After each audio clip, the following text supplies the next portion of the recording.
scar. Look at it, look at it.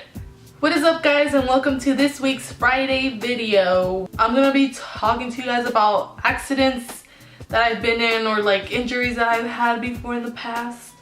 So yeah, I don't know if it's gonna be interesting, but anyways, let's just go with it. So let's start off with accidents. And I mean, like, injuries are kind of accidents, but I'm talking about like car accidents.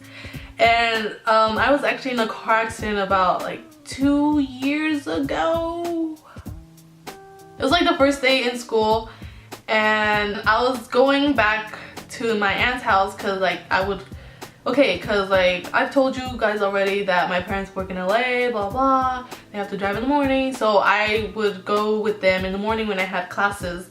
I would go with them and they'd drop me off at the house. Anyways, it was the first day of school and I was going back home to wait for my mom till she got out of work so she could pick me up. Oh my god, I'm like dragging it on. So anyhow, I was driving back home and there's this like street that like it goes and then it like separates into two, and one goes on the right side of the freeway and the other one goes on the left side of the freeway, but it's like the same street. There's 2 lanes to turn to the right on that one street that I would always take. And he was in the 18-wheeler was in front of me and I was in back of him, and since there's 2 lanes, he was on the not the first one, he was on the second lane turning right, and that one leads into the freeway, and the first one leads into the street because like I don't know, that section is like really weird. Like, why would you have like an entrance to a freeway and then the street? Like, I don't know. Like, I got in the first lane and like we were like parallel to each other, so I was like already on the side of him. I was in my lane and he was in his lane, and as he was gonna turn, like I was coming up close on him. I was like, what the f is this guy doing? Like, you kidding me? Like, what are you doing? Like, are you stupid or something? Like, because he was cutting into my lane, and I was like, I couldn't even back up or go forward, because if I went forward he probably would have squished the whole car. If I went backwards, I would have hit another car in back of me, because there's like a whole ton of cars in back of us. And I was like getting closer to like the corner, he like started getting closer and closer. I'm like, I can't move anymore. So I just had to sit there and watch him hit my car. I didn't even honk because I was like in like shock. I was like, what the hell just happened? And then I stayed like that for like a couple seconds. I seriously never thought I would ever be in like an accident or something. But it wasn't like a huge accident, but like it was like terrifying, because I mean it's a big 18-wheeler. Like, that thing could like literally squash you to bits, you know? Like, and it was like literally on the side of my door where he like actually damaged the whole part. The cops finally arrived and they get our information and like whatever. So I told them my story and they kind of like got the idea that it was not my like fault. Even the officer was like, it's not your fault, because technically there is 2 lanes to turn to the right. The first lane is to go into the street, and then the second lane is to go into the freeway. Like, the first one is this one, and anyways, I don't know if you understand what I'm saying. And there's a sign specifically saying 2 lanes to turn right. What I would have done in his situation before the accident happened, I would have taken the space up for both lanes instead of like, you know, even though it kind of breaks the rule or whatever, but I mean it is an 18-wheeler, so you need a whole bunch of space. And that's the accident, and I actually was not to blame for it, so that's a good thing, because I really wasn't. I mean, I was stuck in a situation where I couldn't really move forward or backward or to the side because he was literally like right here, like next to my face. And I'm very grateful that nothing severely happened, because I mean it is an 18-wheeler, those are big wheels, and it has a big friggin' trailer, whatever, and like that thing can like crush you, you know? Now, from like leading to like more like physical accident would have to be this little gem right here. I don't know if you can see it. Let me try. See, look at that scar, look at it, look at it.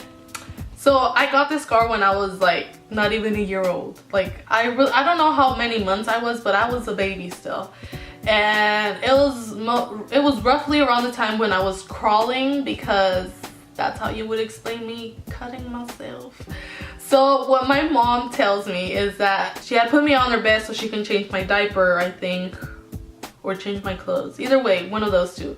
So she kind of like, I don't know if she like left me unattended for like a second or something. So they had like this headboard, and it had like a mirror, and then it had like a little shelf that would like kind of stick out, and it would be even to the mattress, like it would even out with the mattress. and that edge was really sharp. Like, it was a sharp edge. Like, I don't know, that furniture, no. And so I was crawling, and somehow like I managed to like trip on my hand. I don't know if you can say that, but like I wobbled. So somehow like I went like that, I guess. I don't know, because I was a baby. But I gashed myself right here, and like from what my parents say, they were saying that I was bleeding like severely. And whenever my parents bring it up, they're like, oh, I remember when they had you on the bed and they had you restrained because you were crying and you were bleeding so much, and they were like scared because like they probably thought I was gonna bleed to death. But thankfully I didn't, and I'm still alive, and I have a scar from that.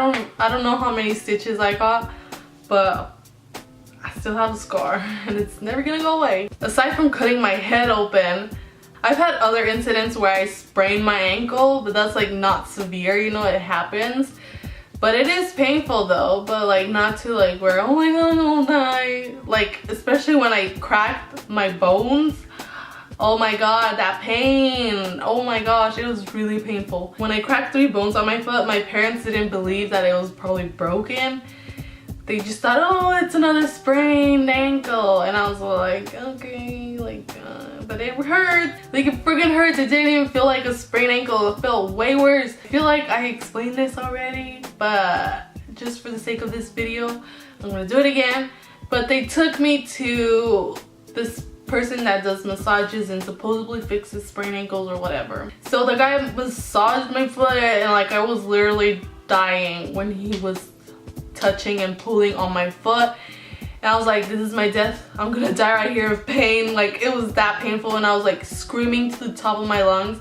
And my parents still didn't think I had a broken foot. I was like, do you not see the kind of pain I am in right now? After years of that happening, they're like, oh my god, we like did not know what we were thinking. Like, we should have taken you to a doctor first and blah blah. And I was like, it's kind of too late for that, you know.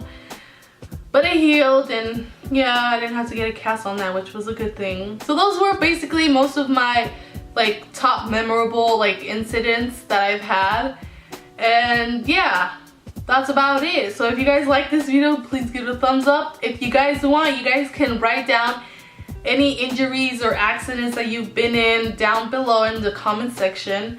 And please don't forget to subscribe to this channel and as well as our other 2 channels, and I'll be seeing you guys next time with a brand new video. Hashtag bye!